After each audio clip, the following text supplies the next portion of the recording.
I thought we had the perfect marriage, 25 years of love, laughter, and trust. But one moment, one discovery, changed everything I thought I knew about my wife, and about myself. Mike, I had dreams, aspirations, and even a secret savings account set aside for a once-in-a-lifetime trip around the world, a journey we were planning to take in just a few years. But that vision of our future took a hit one evening in mid-September during Tracy's employer's annual staff meeting at a small college. As I stood about 15 feet away, I couldn't help but notice Tracy's expression as she chatted with a couple of her colleagues. Her cheeks were flushed, her face glowing a shade of pink that deepened as the conversation went on. She was standing with Rafe Cersei, the recently hired associate professor of English literature, and Janet Barnes, who worked in administration like Tracy. I had met both of them before, but something about this interaction felt different. Given that this was a Christian college, I doubted anyone had cracked an inappropriate joke. So why was Tracy's face radiating that unmistakable hue? A hue I had seen before, when she was deeply aroused. It hit me like a ton of bricks. Without her saying a word, I suddenly had an answer to questions I hadn't even dared to ask. When you've been married to someone for 23 years, together for 25, you learn almost everything about them, even without trying. It's like second nature, especially if you're paying close attention. And yet, up until that moment, I had believed we had a perfect marriage. Tracy was the love of my life, my partner in everything. But as I stood there watching her, I began to piece together subtle changes in her behavior over the past few months.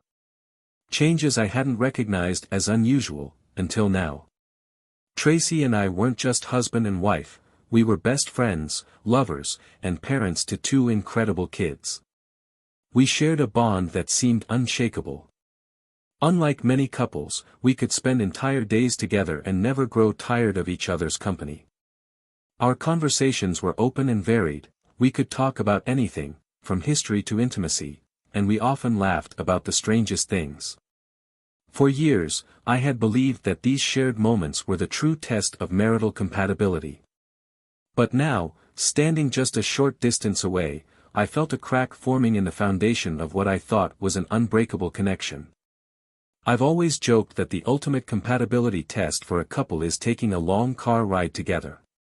If you make it through without wanting to strangle each other, you should probably marry that person right away. Tracy and I passed that test with flying colors. In my opinion, we were the perfect match. Our love life was another testament to our connection. Sure, it wasn't the blazing fire it had been during our courtship and the early years of our marriage, but it had never disappeared. In fact, after our youngest daughter left for college the previous year, something shifted. Being empty nesters seemed to reignite a spark in us. Our intimacy ramped up to levels I hadn't expected, alternating between tender, slow-burning passion and intense physical sessions 3 or 4 times a week. Both of us took care of ourselves physically, which helped. We were regulars at the gym and stayed in great shape for 45-year-olds. Tracy, with her long blonde hair, curvy figure, and slightly fuller frame since having kids, looked as stunning to me as the day we met. Sure, she had gained about 15 pounds since giving birth, but it only added to her allure. And I wasn't the same guy I'd been in my younger years either. 20 pounds of extra muscle had redefined my build. I also had the added advantage of 25 years' experience in understanding what pleased my wife. About 2 months ago, though, things began to change. At the time, it felt like they were changing for the better. I didn't question it. I mean, who questions a gift like that? Tracy, who had always been an enthusiastic partner in our intimacy but rarely the initiator, suddenly began taking the lead just as often as I did. Our physical connection became electric, reaching a level I didn't think was possible after so many years together. But looking back, there was something missing. It wasn't lovemaking anymore, it was just sex. Incredible, yes, but lacking the depth we once shared.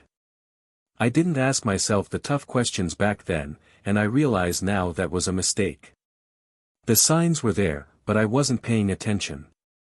At the staff meeting, though, the pieces began to fall into place.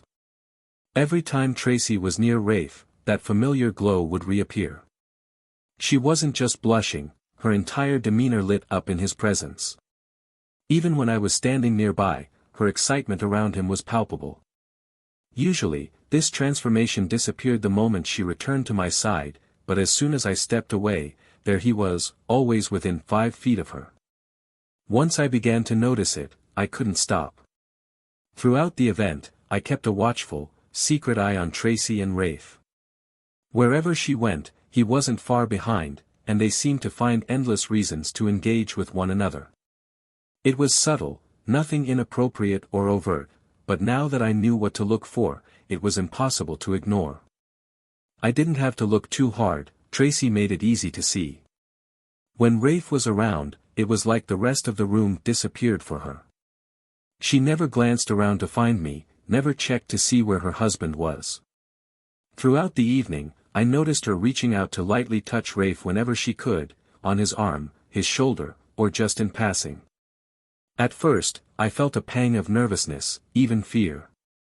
Was I overreacting? Reading too much into harmless gestures? But as the night went on, those feelings gave way to something much darker, rage. What I was witnessing was unmistakable, and it felt like the foundation of my marriage was crumbling right in front of me. By the time 11 p.m. rolled around, I decided it was time to leave. Tracy wasn't exactly eager to go. When I walked over and told her we needed to head home, anger flickered across her face for a brief moment. She quickly masked it, but not fast enough for me to miss the look of irritation before she backed down. After 23 years of marriage, you notice these things. The drive home was unusually quiet. Typically, we'd talk freely after an evening out, discussing the event, laughing about people's antics, or just sharing our thoughts. But this time, I sat silently, waiting to see if Tracy would speak first. She didn't, not right away. Instead, she stared out the passenger window, seemingly lost in thought. The silence stretched on, thick and awkward, until she finally seemed to notice and rushed to fill the void. "Oh, did you see how poorly the college president's wife was dressed tonight?" she said, launching into a meaningless critique of her outfit. I gave her little more than a grunt in response, unwilling to engage. When we got home, she turned to me and said, "Wow, I'm really tired. I think I'm just going to head to bed." Her tone was light, but I couldn't tell if she was trying to avoid an evening conversation or subtly coaxing me to join her so she could decompress from the day's excitement in private. "Go ahead," I replied. "I'm going to stay up and watch some TV for a while." I saw a flicker of disappointment in her expression, but she didn't push the issue and headed upstairs. The next morning was Saturday, so I spent the day outside, tackling yard work and giving myself plenty of time to think. I needed space to process what I had seen the night before, to make sense of the storm of emotions swirling inside me. If Tracy had any inkling that things were off between us, she hid it well. She went about her day as though nothing was amiss, and I kept my observations to myself, deciding not to confront her, at least, not yet. Over the next week, the atmosphere at home felt tense. There were no outright arguments, no obvious signs that she knew I was unsettled, but something had shifted. For my part, I couldn't shake the feeling that we were standing on a fault line, waiting for the inevitable quake.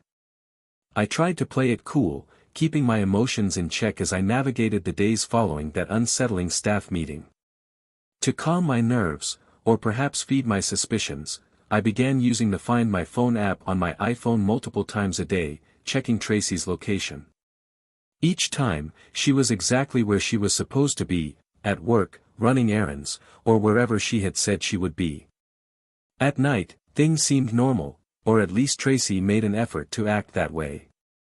She appeared eager for intimacy, almost as if she was trying to overcompensate. On the first night, there was a slight hesitancy in her demeanor, but after that, she returned to the same passionate energy we'd shared recently. As always, I made it my mission to please her, bringing her to several intense climaxes. By Monday, nothing had visibly changed. Life carried on as usual. But on Tuesday, everything unraveled. While checking the app, I noticed something unusual. Tracy had gone home during her lunch break. It wasn't her typical routine, and the timing seemed off.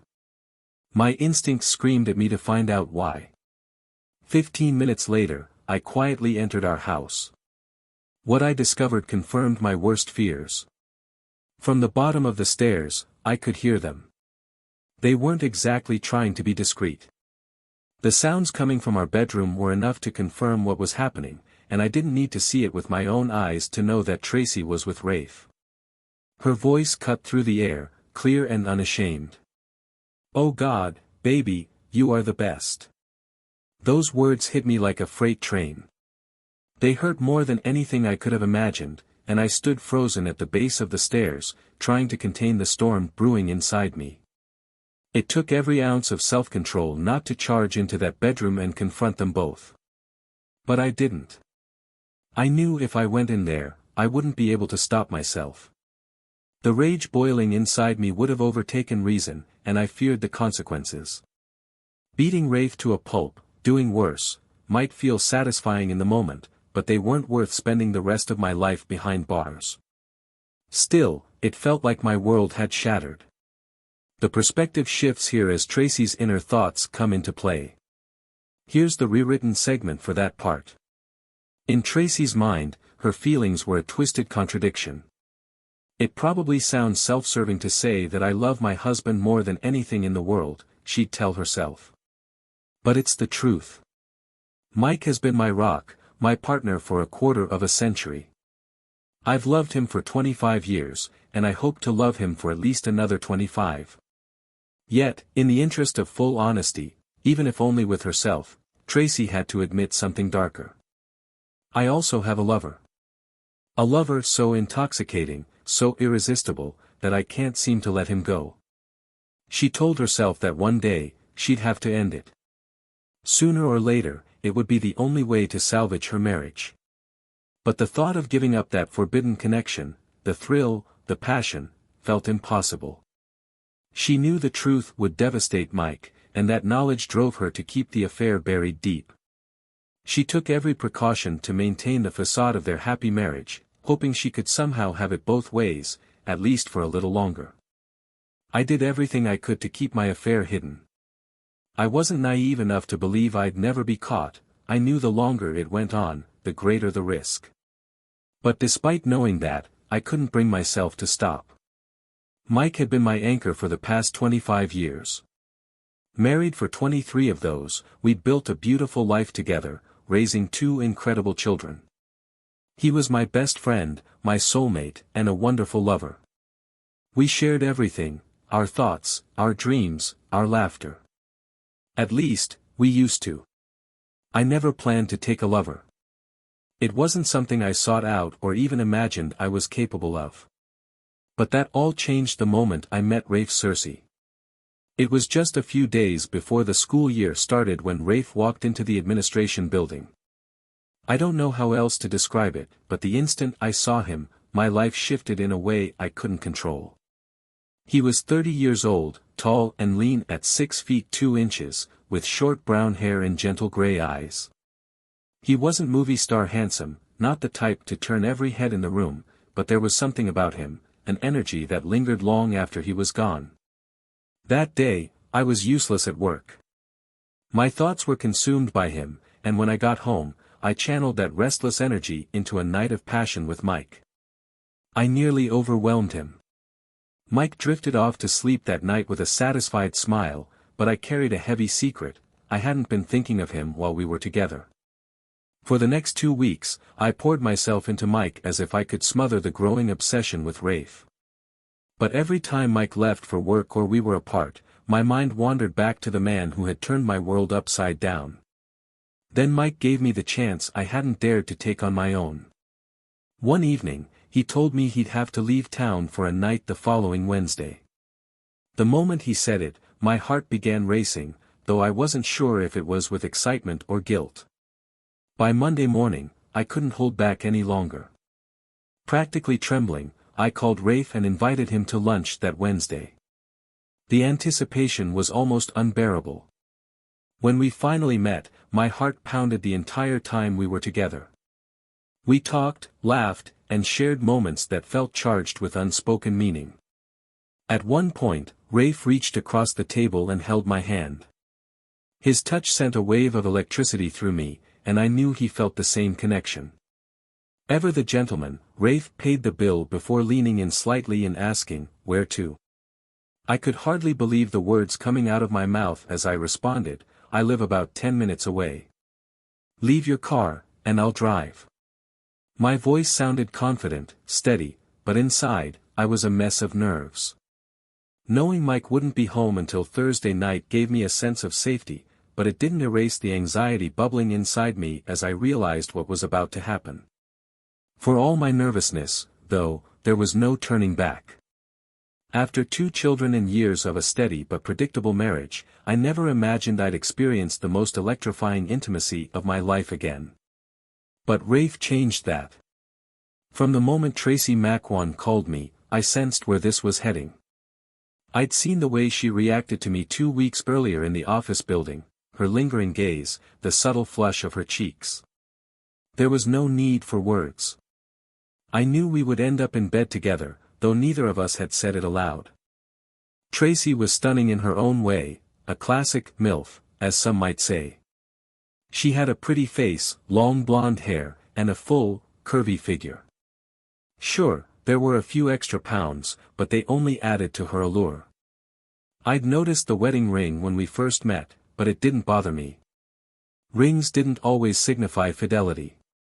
If anything, they often seemed like challenges, though I wasn't one to dwell on the morality of it. Meanwhile, Mike, oblivious to what was brewing, had no idea what might have driven his wife into the arms of another man, or perhaps it was just the fact that Rafe was nearly 15 years younger. Regardless, this wasn't some drunken, one-time affair. It had become something far more deliberate. As if I needed further proof, the Find My Phone app painted a clear picture. Tracy had gone home during her lunch break 3 times in the last 10 days. I didn't need to race home to understand what was happening. She wasn't there for a quick sandwich. I couldn't help but laugh bitterly at the absurdity of it all. The second time in as many days, I stripped the sheets from the bed. Both sets went straight to the bottom of the laundry basket. Afterward, I felt surprisingly calm as I stepped into the shower, washing away the remnants of my betrayal. 90 minutes later, Mike came home, and the illusion of my normal life resumed. When Mike walked through the door, I wrapped him in a tight hug. It wasn't a facade, I truly loved him, even if my actions didn't reflect that. Yet, as much as I loved him, there was no denying the guilt simmering beneath the surface, especially when Mike pulled me toward the bedroom to make love. This was a first for me, being with 2 different men on the same day. The experience was exhilarating in ways I hadn't expected, though it left me grappling with conflicted emotions. For Mike, our intimacy was an expression of love and connection. For me, it was layered with an undercurrent of something more complicated. Later, as we stood in the bedroom, Mike's voice cut through the tension. "We need to talk," he said firmly. Tracy's eyes welled up. "Mike, please," she began, her voice shaking. "I love you. We can work through this." But I had already made my decision. "No," I interrupted, cutting her off. "We don't need to talk about your decision. I've already made mine." And with that, the conversation ended, leaving the air heavy with finality. Despite everything happening in my personal life, I managed to stay productive at work. But as the day dragged on, I couldn't stop dreading what awaited me when I got home. My fears were confirmed the moment I walked through the door. Tracy was ready for a confrontation. "Don't you think you should have talked to me before filing for divorce?" Tracy yelled, her voice shaking with anger and desperation. "We've been married for 23 years, Mike. How could you throw it all away like this?" Her tone wavered as tears streamed down her face, a mix of fear and anguish evident in her eyes. "What scared you? What did you hear?" she asked, as though clinging to the hope that there had been some misunderstanding. I let her words hang in the air for a moment before responding. Do you really want me to spell it out, Tracy? I was home last week. You and Rafe were so preoccupied that you didn't even hear me. I stood there, listening to everything. There's nothing to misinterpret. Her face crumpled, and she cast her eyes downward, finally showing a glimmer of shame. It was purely physical, she whispered, her voice soft and pleading. Mike, I love you. I can't even begin to express how much I love you. Can't we at least try counseling? I know I hurt you, but I know you still love me. She wasn't wrong. That was the most painful part, I still loved her. But the love wasn't enough to erase what she had done. Not this time. I expected Tracy to show more accountability, more understanding of the damage she'd caused. But instead, she seemed to frame herself as the victim. So, your vows meant nothing to you, Mrs. McWan? She asked sharply, after I had recounted everything I'd endured. I tried to explain, even though I knew my words would sound hollow. The vows mean everything to me. They always have. But this is different. It's not like anything I've ever experienced before. It's like being drugged, Tracy. It's overwhelming, uncontrollable. I saw the disbelief etched into her face. She wasn't buying it. You're a woman, you felt desire before, haven't you? I continued. It's like that, but magnified 1,000 times. Like something I couldn't fight, no matter how much I wanted to. Tracy's lips tightened into a thin line, and she stared at me with disbelief. Across from her, I could feel Mike's gaze burning into me, searching for any hint that my resolve might be weakening. In the end, he gave me his answer. I still love you, Tracy, he admitted, his voice heavy with emotion. But I can't give you the right to cheat on me. And I can't forgive what you've already done. I'm sorry I wasn't enough for you. His words crushed me. Mike, no, I said, my voice cracking. You are more than enough for me. I love you. I've always loved you. I don't love him, and I'll end it if that's what it takes to keep us together. Please don't give up on us. Mike shook his head, his expression unreadable. You didn't do this because of me, Tracy. You abandoned us the first time you gave yourself to him. There was nothing more to say. His words cut through me like a blade, leaving nothing but silence in their wake. I may have been an oblivious husband for far too long, but I wasn't going to let myself become a fool. When Tracy and I started marriage counseling, I expected a neutral party who would help us navigate the wreckage. What I didn't expect was for the counselor to be as blunt and grounded as she turned out to be. In our very first session, she all but labeled Tracy as the root of the problem, and she didn't mince words. If you truly love your husband, you wouldn't have done this, she told Tracy directly. Each subsequent session followed a similar pattern, with the counselor siding with me more often than not. By the fourth session, she called it, Tracy, I don't think Mike is going to back down from his position. Honestly, I agree with him. The look on Tracy's face was one of sheer disbelief and humiliation. I think, in that moment, she realized that even a professional saw through her justifications. That was the end of our counseling sessions. At home, things were a strange paradox.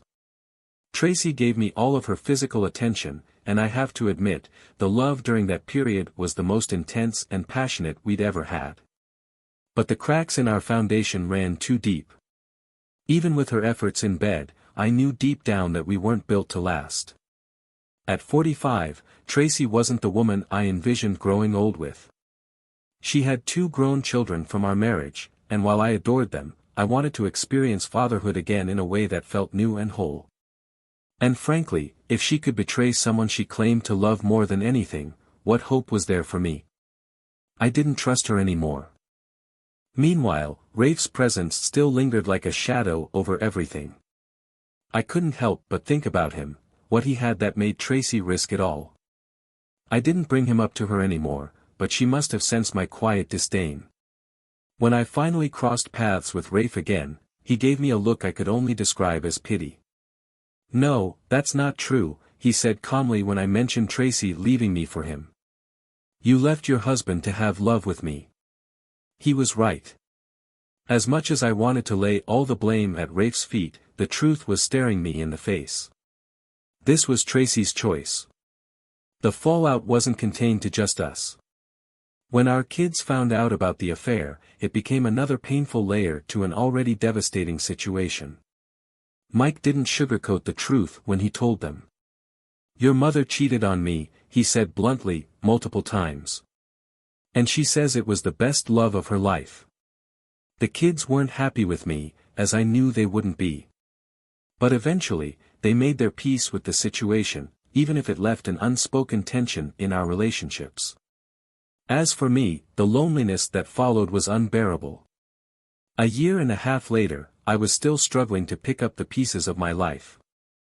I hadn't expected to miss the companionship so much, but it became clear that I wasn't built to be alone. That's when I started dipping my toes into the dating world. At first, it was just curiosity, something to pass the time.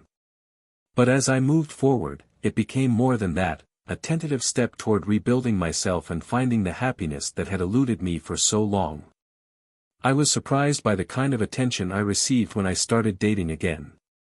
Most of the men who showed interest were in their 30s or older, though a few were even in their 20s. It was flattering, maybe this old woman didn't look so bad for 47 after all. I enjoyed spending time with a few of these men, but none of them came close to matching the caliber of my ex.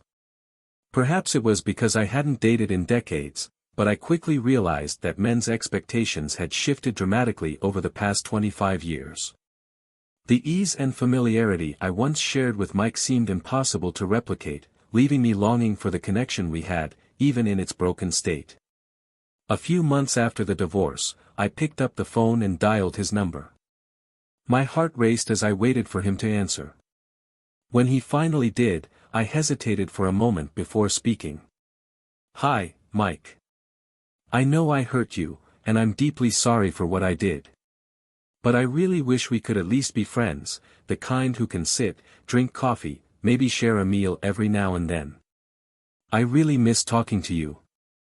There was a pause on the other end before he answered cautiously, Sure, Tracy. I think we could do that." Relief washed over me. "I really miss your company," I said softly. "I think I'm in a better place now than I was before."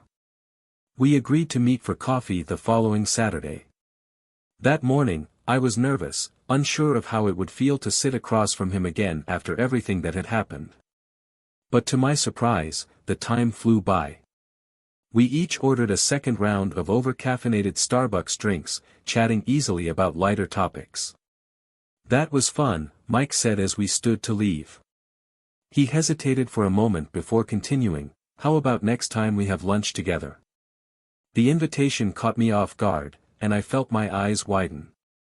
"Certainly. That would be great," I replied quietly, my heart skipping a beat. 2 weeks later, Mike called to set up a lunch date. It felt strange calling it a date after all we had been through, but that's what it was. For over 25 years, I hadn't gone on any kind of date, not even since the divorce. Sitting across from him at a cozy IHOP, the familiarity of our dynamic was comforting, even if there was still an unspoken tension between us. I admit, part of me hoped that reconnecting with Mike in this way might rekindle something deeper. I thought that if I could show him I'd changed, if I could somehow remind him of what we once had, I might have a chance to win him back. But Mike didn't give me that chance. Our conversations remained polite, but distant, like two acquaintances catching up rather than two people who had shared a life together. Sharing pancakes at IHOP was far from the intimacy I'd hoped for, and it became clear that the bridge between us couldn't be rebuilt. Taking the hint, I let go of the idea of reconciliation and returned to the dating world. While the loneliness lingered, I began to accept that Mike had moved on emotionally, even if he wasn't actively dating. It was time for me to do the same. I suppose I just have to accept it. Tracy, for all her efforts to reconnect, had left scars that ran deeper than I realized. She had messed with my head so much that I didn't even consider dating another woman for 5 years. Even those lunches with Tracy, I didn't view them as dates, though I suspected she hoped they might be something more. I was polite, but distant, keeping my guard up. There were moments, though, when she'd catch me off guard, and I'd find myself lost in thought, staring at her. One such moment stood out. I was zoning out when I suddenly realized she was speaking to me, waiting for a response. I blinked and quickly returned to reality, only to notice the faint, knowing grin on her lips. Embarrassed, I felt my face flush. "I'm sorry," I stammered. I got lost for a moment. She smiled warmly but didn't press me further. Life moved on, and so did I. A few years later, I found myself standing in a liquor store, browsing a dozen brands of tequila. That's when I noticed her, a beautiful woman who seemed to know her way around a bottle of good tequila. She had an air of confidence about her as she studied the shelves. "This doesn't happen often in my world," I muttered, almost to myself.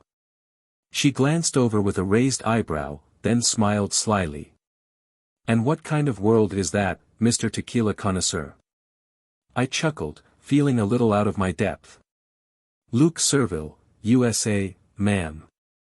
And I've got to say, I'm also partial to Sammy Hagar's Santo Tequila. But if it's a special occasion, I go all in with Don Julio 1942. It's expensive, but worth it." "How expensive?" she asked, her curiosity piqued. "About $85 a bottle," I replied. She nodded, as if mentally filing that information away. Then, to my surprise, she flashed me a grin. "What do you think? Should I give it a try?" Without overthinking it, I grabbed a bottle of Santo from the shelf. "Tell you what," I said, extending my hand. "Mike Moine. How about we sample some tequila next door on me? That way, you can make a more informed decision." She hesitated for a moment before taking my hand, her smile widening. It wasn't a date, not exactly, but it felt like a step in a direction I hadn't dared to go in years. And then, just as I began entertaining the idea of dating again, fate decided to intervene in another way. Fate, as it turned out, came in the form of Anna Stino, someone I quite literally stumbled into while walking through the hallway at work. She tripped on her 3-inch heels, and I instinctively grabbed her arms to steady her. "Are you okay?" I asked, apologizing for the awkward encounter. Anna laughed it off, brushing herself off gracefully. "I'm fine, but next time, I'll have to charge you a clumsiness tax," she teased. That light-hearted encounter led to us meeting later at Murphy's for a drink. Anna, with her lively spirit and easy laughter, brought something refreshing into my life. When she sat across from me at Murphy's that evening, her cheerful expression and candid conversation felt like the first breath of fresh air I'd taken in years. As we sat across from each other, Anna's playful teasing brought a flush to my face. "So, let me get this straight," she said, her tone a mix of curiosity and disbelief. "You haven't dated anyone since your divorce?" 5 whole years. "No one at all." I stammered, trying to explain myself, but Anna interrupted with a grin. "Wow, Mike. I knew you were a little old-fashioned, but this is next level," she teased, mimicking my awkward tone. I cringed, feeling the sting of her light ridicule, but I knew she wasn't trying to be mean. In her own way, Anna was caring and kind, always looking out for me. Her next words proved it. "By the way," she said with a serious expression, "condoms. You can't be too prepared." She looked me directly in the eyes, and I couldn't help but smirk. "Yes, Mom," I replied sarcastically, earning a laugh from her. That evening, I took her advice and called Rose, a woman I'd met a few weeks prior. We set up a date for the following Saturday. Anna, ever the coach, reminded me, "Don't spend too much time talking about your ex. But if she asks about the divorce, be honest. Just don't dwell on it." When Saturday came, I felt a wave of awkwardness wash over me. It had been so long since I'd been on a proper date, and the idea of discussing my failed marriage with a near stranger felt daunting. But Rose, to my surprise, was empathetic. She listened attentively as I explained what had happened, then shared her own story of heartbreak, a 15-year marriage that ended under difficult circumstances. Her openness put me at ease, and for the first time in years, I felt a flicker of hope that I might be able to move forward. But part of me still wondered if I'd ever find what I had lost. On Tracy's side, things weren't much clearer. How could I ever replace the life Mike and I had built together over 23 years? And how could I possibly replicate the undeniable sexual chemistry I'd found with Rafe? Maybe, deep down, I knew I couldn't. Instead, I compensated for quality with quantity. It wasn't something I thought about much until I had to report the number and names of my partners during a recent doctor's visit. That moment forced me to confront the reality of my choices. I'd been careless, recklessly having unprotected love with most of my partners. It was irresponsible and, frankly, dangerous. It wasn't like I was drunk or out of control. It was more like I was searching for something, trying to fill a void that couldn't be filled. A soulmate, perhaps. Someone to grow old with, like I'd once envisioned with Mike. By the time I re-entered the dating pool, I had become much more selective about my partners. Menopause played a role in slowing things down, as did the realization that my youthful allure was fading. While I still looked pretty good for 50, the days of catching the eyes of 20 and 30-year-olds were behind me. In my age group, the competition was fierce.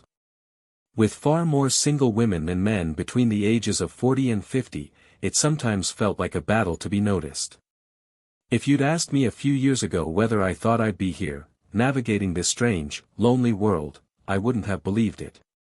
And yet, here I was, asking myself the same haunting question over and over again: how did I let it come to this? The answer was one I never liked.